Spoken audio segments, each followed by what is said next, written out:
All right, bet. So look, your girl had to come in and do this quick video, okay? So this video is going to be more so for the moms. This is a mom life or a moment of motherhood message. So for any of you out there who have like children, but they have different fathers, you'll resonate with this one. So my children have different fathers. And although I was married to my ex for about 9 years and he took care of my children like they were his, now that we are not together, he has slowed down on that. I mean, he still calls them, checks on them. He does for them when he can, but he has slowed down on it, okay? So this weekend, my son is going with his father, my ex-husband, and my other children will not be going this weekend. And this was like a big thing for them because they're used to going and things like that, okay? And I just wanted to encourage you mothers who have to answer the questions, you know, like, why can't I go? Like, what do you tell your children if they've got different fathers when one of your child's fathers is around and supportive and the other one is not? And that's a tough thing when your children are like, well, his daddy called and my dad hadn't called me in, you know, I don't know how long type thing. That's tough, okay, as a mom. And if you have children and you have multiple fathers for these children, then you know exactly how I feel, okay? I just wanted to encourage you all to keep going, okay? My oldest is 20, and I have been doing this parenting thing for a little minute, okay? Long enough to know that it will get better, okay? There will come a time when you won't have to explain the other parent's absence. You won't have to explain that absent parent's behavior. The child will eventually come up with their own understanding of what's going on in this situation. And you just keep being the best mother that you can be.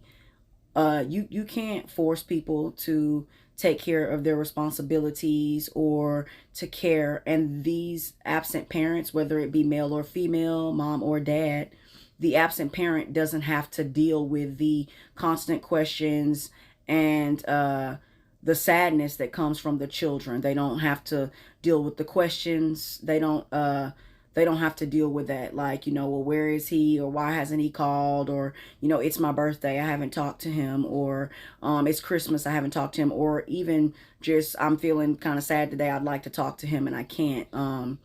Why doesn't he call? Things like that. Like, that's a lot for any mother, or like I say, any parent, to have to explain to their child why their absent father or their absent parent is not around. So like I said, I just wanted to come in real quick and encourage you all who are going through this as single mothers to keep on going, because, or even as single fathers, you keep on going, because these children are very intelligent. And as long as you raising them properly, meaning you loving on them, supporting them, and letting them thrive in who they are, they will show you the respect that you deserve or that you need as a parent, the older that they get. So, you know, I know this is something that a lot of people have to deal with, you know, explaining to one child why their dad's not around while their sibling gets to go spend time with their dad and do things of that nature. I know that's tough.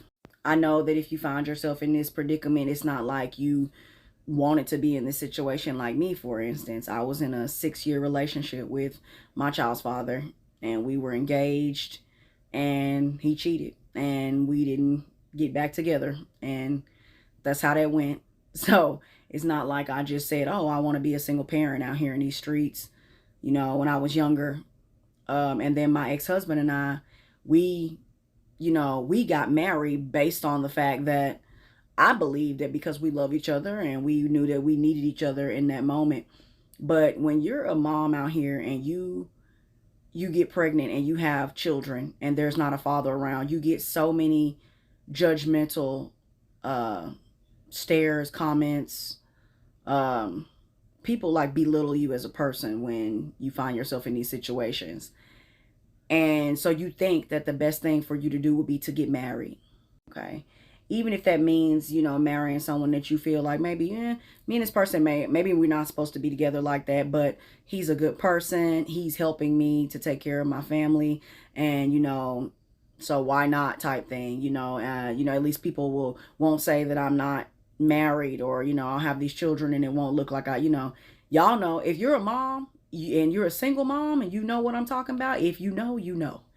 Uh, you just try to fix the solution. You got a good guy. He wants to help take care of you and your family. So boom, you just go out there and you do it. But I think that was a big reason that we did what we did, because we thought it was right. We thought it was what we were supposed to do. And we didn't really put a lot of time and energy into getting to know each other and dating and just being more in tune with each other before we got married. We just saw those circumstances the way that they were and thought that that was the perfect solution for all of us. So when I decided to sever ties in that situation, or end that cycle that he and I were in, we stayed married for 9 years. It was because I knew that when we got married that he met me in one of the most traumatic times of my life, and I still hadn't healed even after 9 years. And that I needed to not only heal everything that I had swept under the rug way back then 9 years ago, but now with 9 more years added to life, I had so much to heal. I was so focused on being a good mother to my children, a good wife to my husband, a good coworker, that I forgot about me. I forgot about what it was that I wanted to do once upon a time in life. And I know people say, well, you do this and you do that, and then once you raise your kids, you get out there and you live your life. But tomorrow's not promised. And I just couldn't live with myself knowing that I was teaching my children that it was okay to not be happy with somebody, but stay with them because they can take care of you financially, or because it looks good on paper. Like, I knew that wasn't the type of example that I wanted to set for my children. I knew that I wanted to show them that your happiness is your responsibility and it's very important. And like I said, my children now, they respect my decision. My ex-husband and I get along a lot better than we did when we were in our marriage. And so it just boils down to now healing the children. And I'm going to tell y'all something that I noticed about that also. Like, I'm so used to being a single mother at this point that I forget that they have fathers outside of like me. I'm like, these are my children type thing. And that's not healthy. And so when I do realize there are parts of them that aren't me, or, you know, I co-created to get these children. I didn't make them by myself.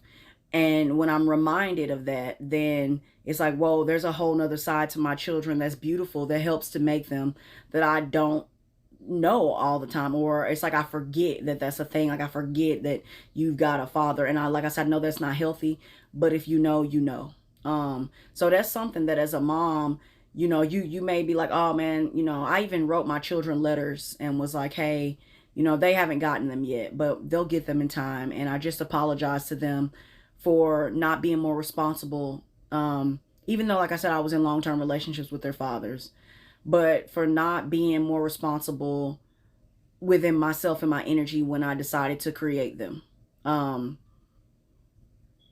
Because I just feel like it could have been avoided had I known who I was.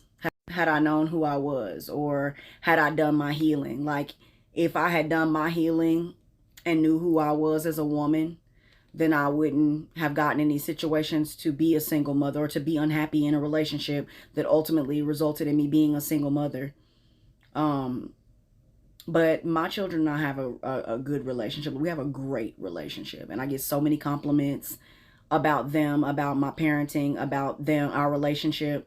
So it lets me know that you've done something right with them. They're amazing, beautiful children. And they teach me so much. It's like God like shows me everything that I am through them. So I just had to come in real quick, y'all, and deliver this message for any of you single mothers out there, or hell, some of y'all are in relationships with people who are absent parents. Letting you know that your children, they will. they will understand, okay? They're going to put that respect on your name, and they're going to love you for everything that you were able to do. And lastly, I just want you to apologize to yourself. It's okay that you've made the decisions that you made that got you where you are. And sometimes it may feel like you're alone, but I want you to know that you're not. You're not alone. There are so many people that resonate with what you're going through. And once you apologize to yourself and realize that this is part of your story, accept it for what it is and love those babies, then you won't feel so hard on yourself. Like, you won't be so hard on yourself. Okay, it's okay. Everything's going to be okay. So let me get my ass off here. I just had to come and deliver this quick message to y'all. Get it off my mind, heart, and spirit. Okay. I don't know who this is for or how this is going to resonate with you. But I was being pretty vulnerable with this video, and also being guided to release it so that it could help others in my soul family that may resonate. So, yeah. Take it as you will. I love y'all. You're doing an amazing job. And you're not alone. Even though you feel alone, you're not alone. Those babies are right there with you. Shit. This was somebody. And until next time, y'all be vibrant.